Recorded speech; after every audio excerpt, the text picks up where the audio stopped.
give you a second to find it. If you don't have a Bible, there's one there in the pew in front of you probably. Or you can take out your phone. I'll trust you're not Snapchatting or Instagramming or any of those things. And some of you don't know what Snapface and Twitface and all that stuff is, so that's good.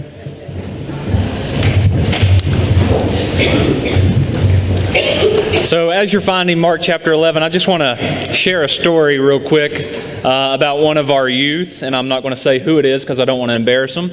But this youth came to me about a month and a half ago, and they said, you know, we love youth group and we love coming, but we just want more people here. How are you going to make that happen? And I said, well, I'm not going to make that happen.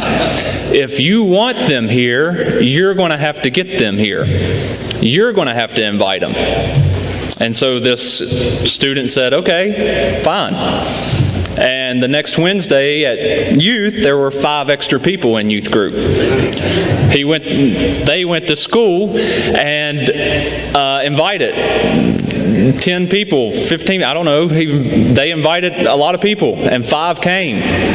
And for the past month, 3 of those 5 have come back every week. So look, if you want your youth group or your children's ministry or your church to grow, me and David aren't going to do that. Susan's not going to do that. You're going to do that. And so here's what I want you to do as you're still looking for Mark 11. Take the back of your bulletin and write 3 names of people that you think should be here with you next week. Because Easter's a great time to invite people to church. You should take an example of a 16-year-old in your congregation who said, look, I'm going to get to work. I'm going to invite people. And they came. So take just a second and write 3 names there. Just the first 3 that come to your mind that you're going to this week invite the church. Go ahead, I'll wait.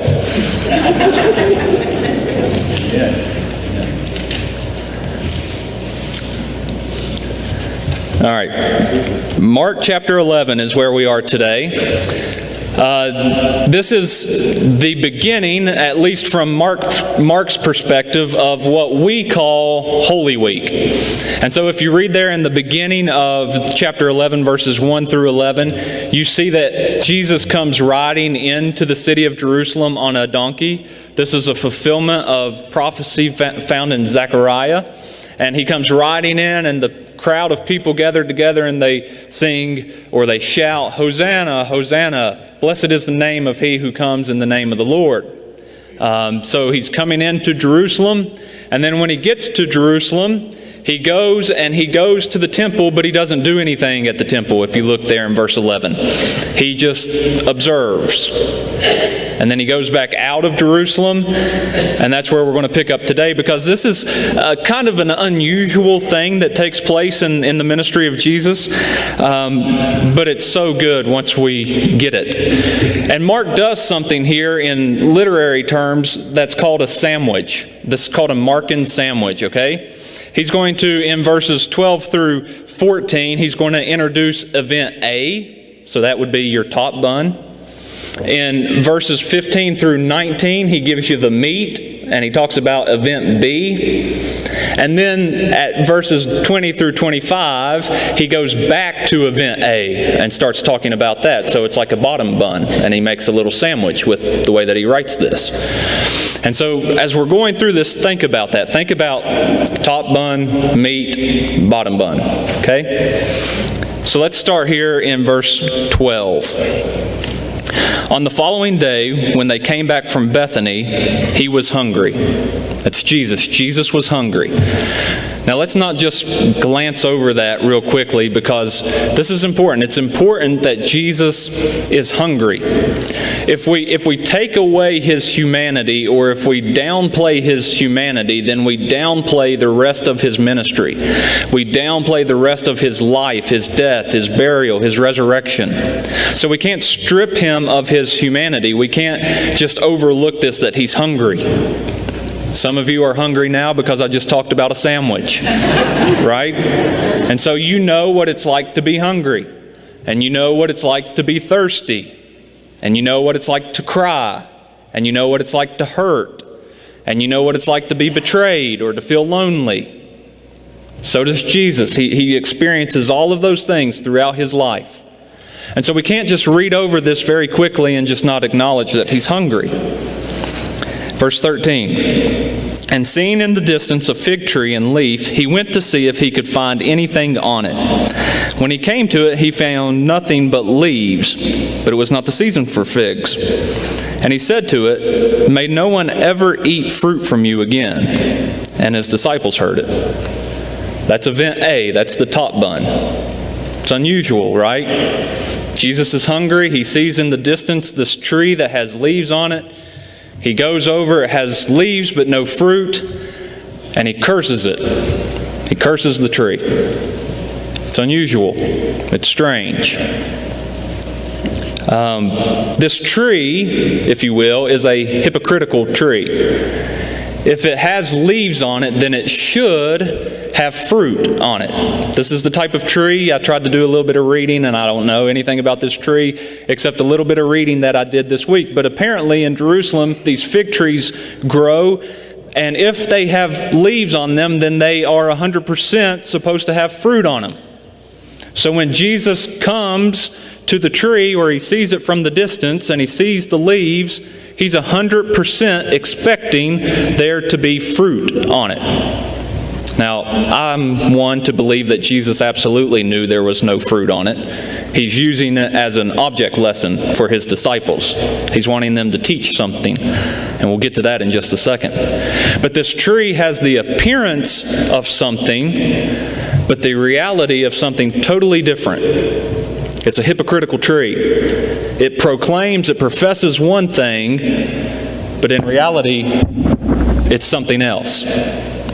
So keep that in mind as we move to event B. So we have our top bun, Jesus curses a tree. We'll come back to the tree. Now we're going to get to the meat of our sandwich. Verse 15. And they came to Jerusalem, and he entered the temple and began to drive out those who sold and those who bought in the temple. And he overturned the tables of the money changers and the seats of those who sold pigeons. And he would not allow anyone to carry anything through the temple. And he was teaching them and saying to them, is it not written, my house shall be called a house of prayer for all the nations? But you have made it a den of robbers. And the chief priests and the scribes heard it and were seeking a way to destroy him, for they feared him because all the crowd was astonished at his teaching. And when evening came, they went out of the city. Now, why is Jesus so mad here? Why is he so angry?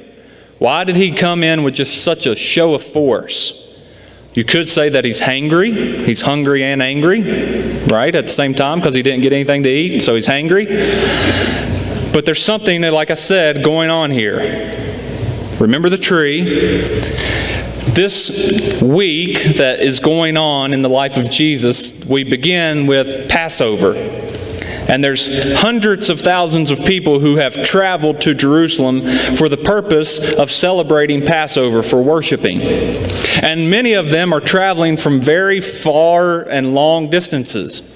And they're not going to take with them their animal that they're going to sacrifice.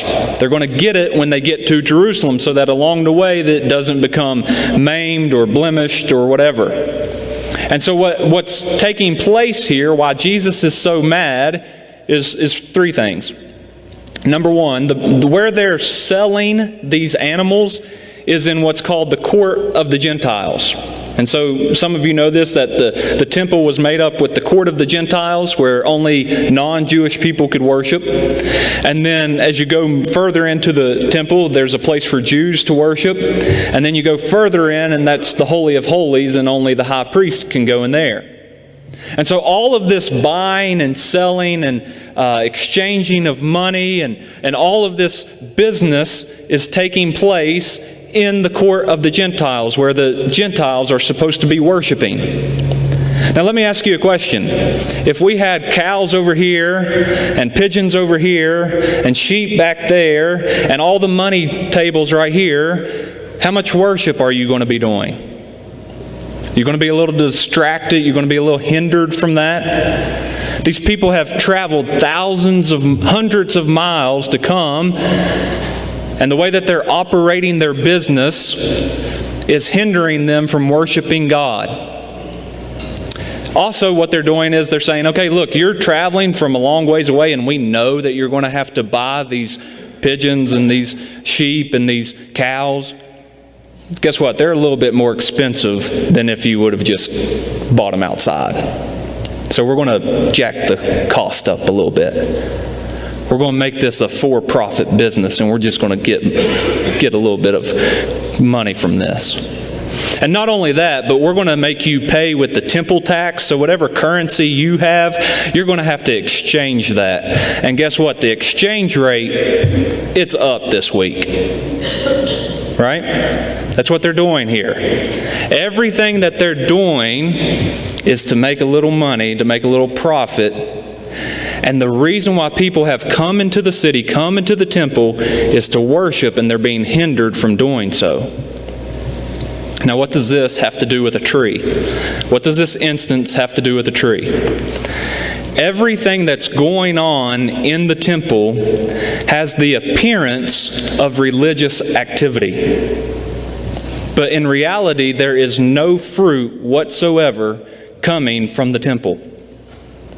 Right? You see that? You see that Jesus is making this correlation between the tree that looks like one thing, but it absolutely is in reality something else. He's doing the same thing with the temple with his disciples when he says, look, this temple, it looks like one thing, but in reality it's something totally different. And I'm going to just go and clean it out. That's why he comes in with such a show of force, because the people look, they have a bunch of leaves, but there's no fruit in their lives. So let's just ask ourselves a few questions. And by the way, I ask myself these questions, so I'm not pointing the finger, I'm hugging and asking questions. Is FBC Princeton a center of religious activity, or are we harvesting fruit? You know, we have a lot of stuff that goes on throughout the week in our church. We have children's programs, we have youth programs, we have women's Bible studies, we have men's Bible studies, we have a new facility that we're using, we do this and we do that. Is it a bunch of leaves, or are we producing any fruit? Because you can appear to do one thing, and in reality it can be something totally different. Do we do things even unintentionally that hinder people from worshiping God? See, they were hindering the worship of God in the Gentile temple. And I just wonder if there's things that we do as a church that hinders people who would come into this place from worshiping God, from experiencing God. Are we operating more like a for-profit business, or a place that is dedicated to worship and life change? See, when Christ instituted the church universal, He didn't make it a business. It's not to be operated like a business. It's to be a body. It's to be a home. It's to be a place of worship. To be a little bit more specific, how about this? What about you? Do you have the outward appearance of leaves, but inside you know that there's no fruit in your life? What about your activity? Are you busy with things that just produce leaves and you're not really producing any fruit in your life? If someone was to look at you, they would see the appearance of something, but in reality you know it's something totally different. Very simply, I would ask this: if Jesus were to walk into worship this morning, what's the first thing He would clean out? If Jesus were to walk into your life this morning, what's the first thing He would clean out? If Jesus were to walk into my life this morning, what's the first thing He would clean out? See, there's the passage that Jesus is, or the lesson that Jesus is trying to teach His disciples is a tough one. And He goes in with a show of force, because I would much rather have a surgeon just take it out than just put a little ointment on it. Right? And that's what Jesus does here. He just goes in like a surgeon and He just flips them over and He throws them out. And there's a couple more things here that we need to talk about, or that we need to point out in this. in verses 15 through 19. Look in verse 17 at the way that he describes the temple. He says, first of all, he says that it's a house of prayer for all nations. Think about this. What is a house? A house is a place of warmth. It's a place of welcoming. It's a place where families get together. It's a place where you feel comfortable and at ease. It's a house of prayer. It's a house, it's a place of comfort for prayer and worship and encountering God. And it's for all nations, that's what he says. He says that it's regardless of your race, regardless of your ethnic background, regardless of your socioeconomic background, regardless of where you come from, what you've done. It's a place for all nations, all people to come and experience God, and it's welcoming and it's comforting. But then he says, but you have made it, and look at this word picture, den of robbers. Think about that. What's a den? A den is a cold, dark, rough place. You don't want to go and kick your feet up in a den, right? You don't feel very welcomed in a den. And it's a den of robbers, that people there are going to misuse you, and they're going to abuse you, and they're going to steal from you.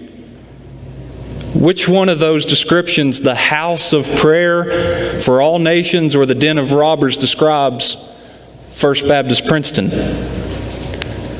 Which one of them describes your house?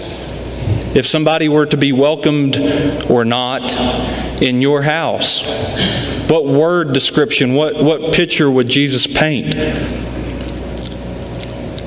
Look at verse 16. This is another one of those verses that's just huge. And this is why in 18 and on they want to kill him.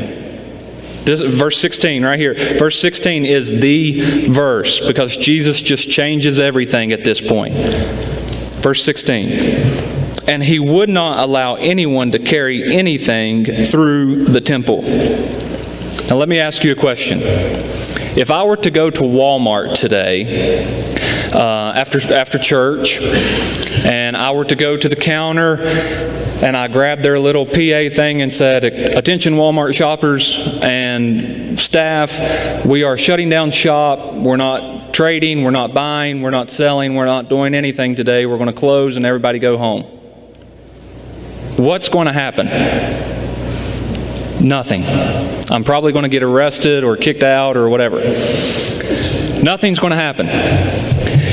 What happens if the CEO of Walmart, whoever that is, I don't know, whoever created Walmart after church today, goes to Walmart in Princeton and he gets on the PA and says, "Listen, Walmart shoppers and staff, we're shutting down shop today. We're closing immediately and there is no buying or selling." What's going to happen? They're going to close immediately because the boss said so, right? You see there in verse 16?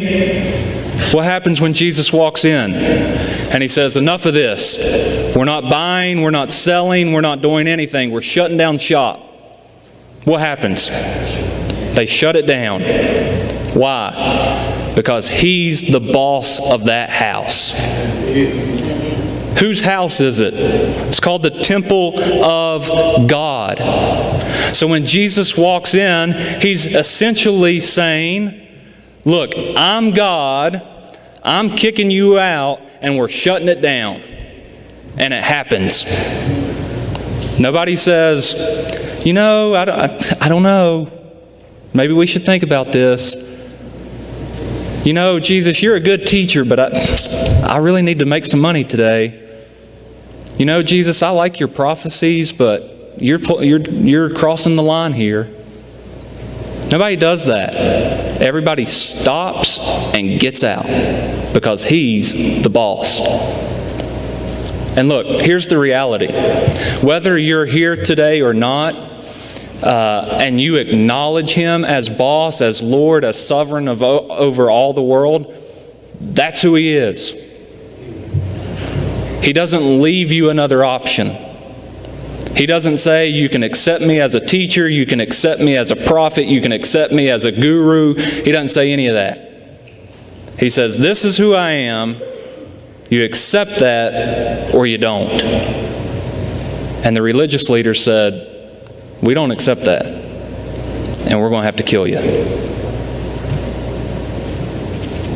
This verse right here, verse 16, changes the course of history.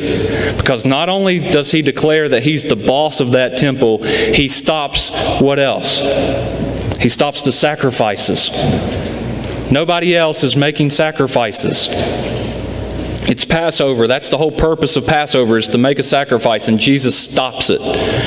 Says, number one, I'm the boss. Number two, I'm the sacrifice. Changes everything, because a week later he becomes the sacrifice, and there's no more need for sacrifice after that. You see that? You see that meaty section I was talking about? You can eat a bun pretty easily. My 15-month-old can eat a bun pretty easily. Stick a piece of chicken in his mouth, he's going to gnaw on that sucker for a couple of minutes. I think at times we have to pause and gnaw on that sucker a little bit. And I think that's what Jesus is trying to do here with the disciples. He's using this tree to paint a large picture of what's going on at the temple, and an even larger picture of what's going on in their own lives. So that's the meat. Now we're going to go to the bottom bun, which is verse 20, starting there in verse 20 anyways. And he says this, "As they passed by in the morning, they saw the fig tree withered away to its roots. And Peter remembered and said to him, 'Rabbi, look, the fig tree that you cursed has withered.' So they leave Jerusalem, they leave the temple, and they go back right past the tree, and the tree is dead, completely. Not a little bit dead, not looking dead, it's dead. Mark tells us that it's withered at the roots. Listen, and I mean this lovingly, even if it doesn't come across this way. If you're here and there's nothing but leaves in your life, there is no fruit, make no mistake, you are dead spiritually. You're not a little bit dead. You're not even a smidgen dead. You're withered at the roots, at the core. There is no fruit in your life. I mean that lovingly, even if it doesn't seem like it. Verse 22. And Jesus answered them, "Have faith in God. Truly I say to you, whoever says to this mountain, 'Be taken up and thrown into the sea,' and does not doubt in his heart, but believes that what he says will come to pass, it will be done for him. Therefore I tell you, whatever you ask in prayer, believe that you have received it, and it will be yours. And whenever you stand praying, forgive if you have anything against anyone, so that your Father also, who is in heaven, may forgive you your trespasses." And so they walk past this tree, and Jesus has made this object lesson. He's made this point that he doesn't want leaves, he wants fruit. And then he also shifts from the tree to prayer or to faith. And he says, okay, so that's what a non-fruitful life, a non-fruitful prayer life looks like. It has leaves and no fruit. If you want to see what fruit looks like, if you want to see what fruitful prayer, fruitful life looks like, here's what it is. And he explains that in verses 23 through 25, and I'm just going to run through this quickly. Number one, he says, there at the end of verse 22, have faith in God. Have trust, have confidence, have hope in God. Not in yourself, not in your background, not in your family, not in your upbringing, but put all of your faith, put all of your trust, put all of your confidence in God. So if you want to know the first step of living a fruitful life, you got to be confident, you got to be trusting, you got to be hoping in God and God alone. That's the first step, and Jesus points that out. Then the second step, he uses this illustration that whatever you ask, believe, and it will be given to you. So the second step is this, that you are to be expectant. You're to be confident. That if you want a fruitful prayer life, if you want a fruitful life, you're to be expectant. You're to be confident that God will work, and He'll work according to His will. Now, unfortunately, there's some health, wealth, and prosperity people out there who have taken this verse and said, ask whatever you want and it will be yours. So God, give me a BMW, a nice house, and $100K in my bank. I'm confident of that. I'm expecting that. And He says, keep expecting. You got it. Right? This is not what this means. If anybody has ever told you that you can just claim it, name it, and claim it, they're liars.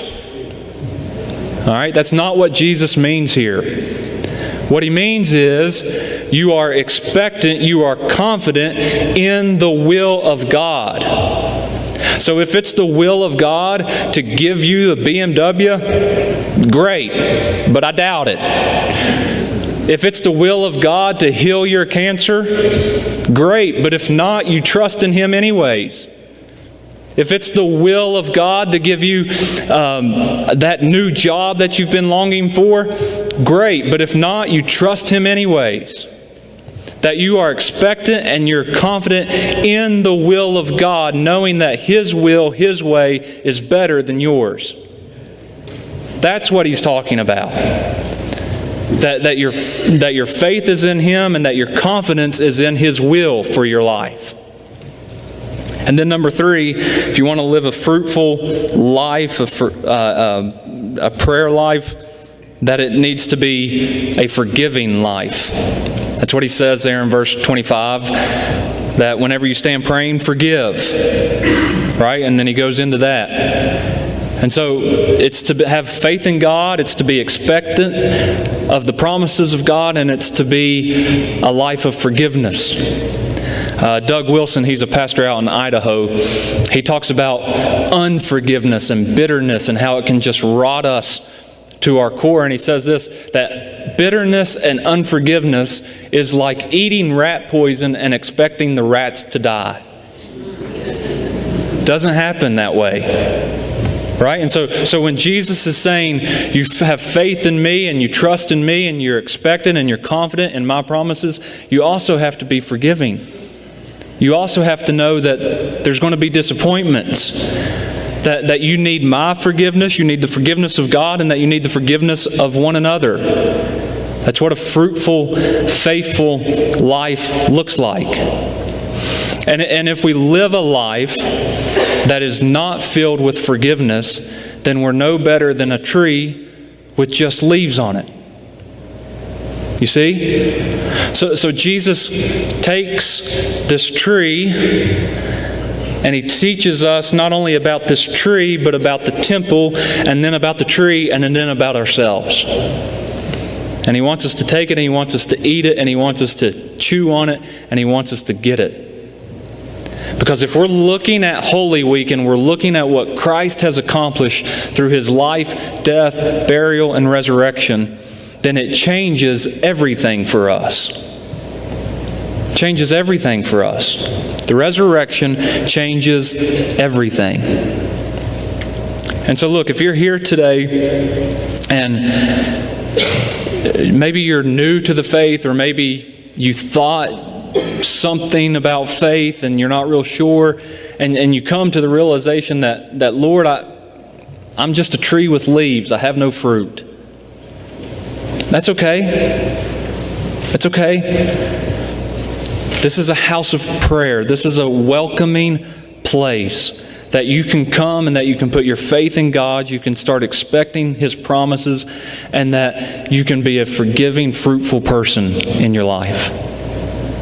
Maybe you're here and you say, well, I've kind of evaluated myself as you've been talking, and I do have fruit, but I also have some leaves.